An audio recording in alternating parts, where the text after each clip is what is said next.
This is a Channel Africa podcast. You can also get Channel Africa on satellite, PAS10, DSTV Audio Bouquet 802, and OpenView Bouquet, Channel 628. Maybe I can just break it down a little bit in numbers to those who listen to really understand what does the situation look like. Yeah. So we have approximately 190,000 graduates per year who graduate. Only about 41,000 get absorbed in the job market, which means even though you have a large percentage who might continue their studies, there's still a huge portion of students sitting at home without a job or any opportunity coming their way. And it's interesting that you say, so this is now nationally, every year approximately 195,000 graduates leave tertiary education. I want to give context here, Lizanne. Just help me out and bear with me and help me with the data. Sure. When we start the schooling system, however, we have approximately 1 million children entering the schooling system, correct? According to my knowledge, yes. Yes. By the time we get to matric, we've already lost about half of that number. That's true, right? Easily half of that, yes. Yes. And then by the time they graduate, we've only got 195,000.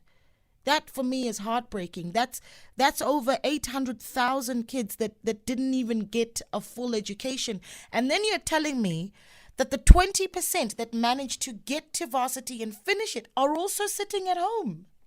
Absolutely. Massive amount of students are graduating now in December, and I cannot tell you how many of them actually have jobs.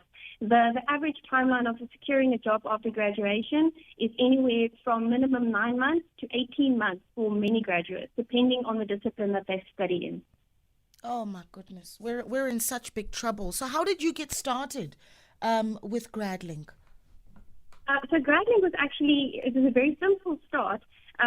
We wanted to unlock opportunities for students and offered the link to industry at Stellenbosch University, and it started as a conversation in their division called Innoverse to solve graduate unemployment just for the university there. But the more we did our research, we quickly realized that Stellenbosch is not the only university. This is a nationwide problem where students do not know how to find opportunities. There's some missing link between the employers posting the jobs and the students finding these jobs. They don't find each other in the same spot. They might be on different platforms. And that's how we got to the point where we realized instead of adding a platform for each university where you have to go and sign up as an employer numerous times, we need a national database where employers can find any graduate and students have open and free access, as opposed to what they have at the moment. If the university does not sign up to a platform, the student doesn't have an opportunity. So this is an open source to students. Yeah. And how does it work? Tell me what and I'm keen to hear that. I love a good success story as well. Please give me some of those. Sure. So as I said, it's an open platform to the South African universities at the moment. And from the very first year, students can sign up for part-time jobs, such as waitressing or tutoring, which is a typical student job. They can do job shadowing opportunities, internships, bursaries, until they can find a full-time job once they graduate. And they can even come back once they graduated for a second or third job, as they have lifelong access. And then for the employer side, it's obviously, like I said, it's a one-stop sign-up option, so they have access to all students across the country. Wow. And we also developed an algorithm to assist employers and match them with students with job opportunities relevant to specifically the qualifications that they are studying, because it's very difficult to link someone without industry experience to a specific job. Yeah. And then for the university side, because they also play a huge role, we partner with them to support the functions of their career centers, because the sheer amount of students on campus often exceed the capacity of these units to assist them with all their needs. And they're such a vital part to a student's university and career journey. The work they're doing is so important, but students often don't make use of their services, either because they don't know or they don't feel the need.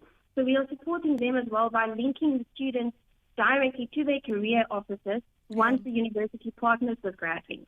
Yeah, this is such important work, and I'm just imagining just the confidence you're able to give to young graduates. What's been the response, particularly from the employers themselves? Because I hear it said, and listen, there's no scientific data behind what I'm about to say, but certainly at some of these business workshops, you've got that guy who'll get up on the stage and grab the microphone and say, well, we've got opportunities for young people. The spaces for them to work are there. We just haven't linked them up, right? So I suppose what I'm looking for is, what are you hearing particularly from employers? Have they had a struggle in reaching young talent? I'm so glad you asked that question, my lady, because the uptake from students is really great, because obviously they're desperate to find job opportunities.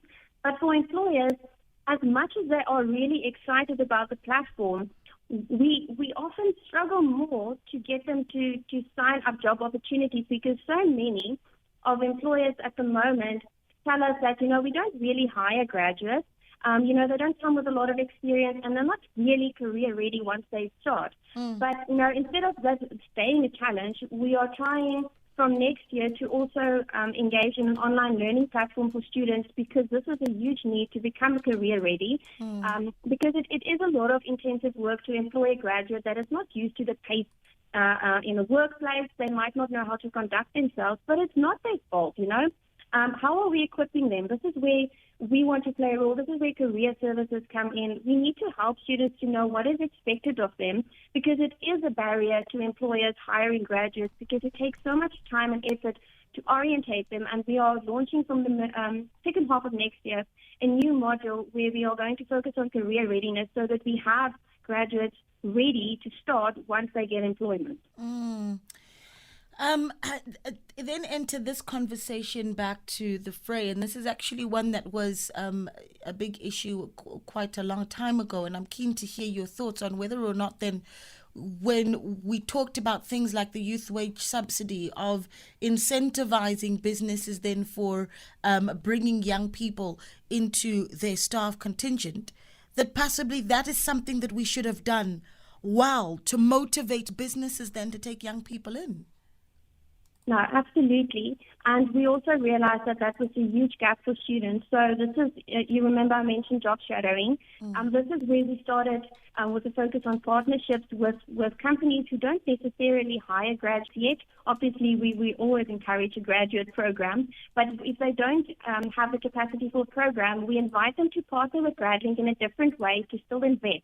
This will be in the form of offering opportunities for students to do job shadowing, potentially offering an internship or scholarship to students, and also participating in the knowledge hub that we are building to get all the information, the relevant information to students, so that they know what is expected of them in the workplace. So we are taking the angle of signing up with employers in a non corporate way, that they purchase job credits, but that they are actually partnering with GradLink to just solve the youth unemployment from a different angle. I mean, there's so much work to be done, but you are doing great work. What do you need to continue what you're doing, Lizanne? Now, lady, I need employers to change their mindset at this point in time, and to understand that, we get that it is a lot of work and time to invest in graduates, but I always ask the question, if you don't invest in them now, are you comfortable to hand your company over in 20 years to these people if you don't train them from now to keep running the company successful?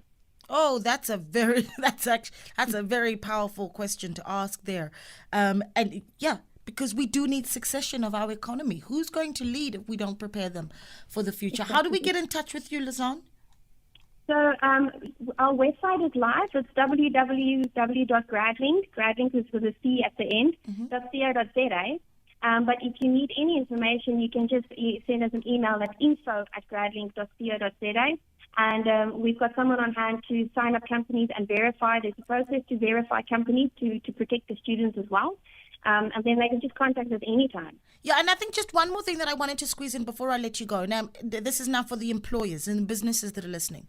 When we think about platforms like GradLink, quite often we think that Lizanne is talking to the really big organizations. That surely you're open to some SMMEs saying, if there is a young person who can help me with my books, right? Surely that's also a possibility?